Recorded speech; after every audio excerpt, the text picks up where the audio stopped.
আসসালামু আলাইকুম এভরিওয়ান।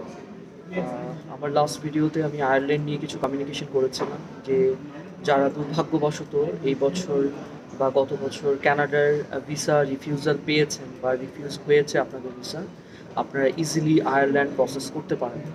আয়ারল্যান্ডে আপনার 6 নোভেন <5.5 দিয়ে অ্যাপ্লিকেশন করা যাচ্ছে। পাশাপাশি আপনার যে টিউশন ফিটা আছে ওটা মোরলেস কানাডার মতো বা তার থেকে কিছুটা কম। সেম ডকুমেন্ট দিয়ে ইজিলি আপনি অ্যাপ্লাই করতে পারবেন। ভিসার ইস্যু অনেক অনেক ভালো। সো ইউরোপ যাওয়ার জন্য আয়ারল্যান্ড একটা চমৎকার অপরচুনিটি হবে সবার জন্য।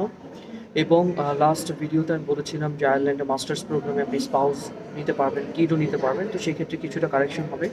এটা আপাতত অ্যালাউ হচ্ছে না। ওয়ার্ক পারমিট বা আপনার পিআর যখন পাবেন দেন আপনি আপনার ফ্যামিলি নিয়ে যেতে পারছেন।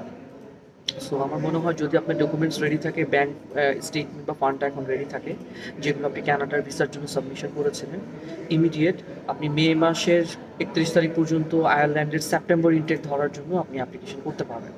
This is the best opportunity to move the Europe with the visa maximum এশিয়ালিটি। ডিটেইলস আমার কন্টেন্টের মধ্যে দেওয়া থাকবে, আর আমি ইনবক্সে অ্যাভেলেবেল আছি। সো যারা ইন্টারেস্টেড ডেফিনেটলি আমাকে নক করবেন। Thank you so much. আসসালামু আলাইকুম।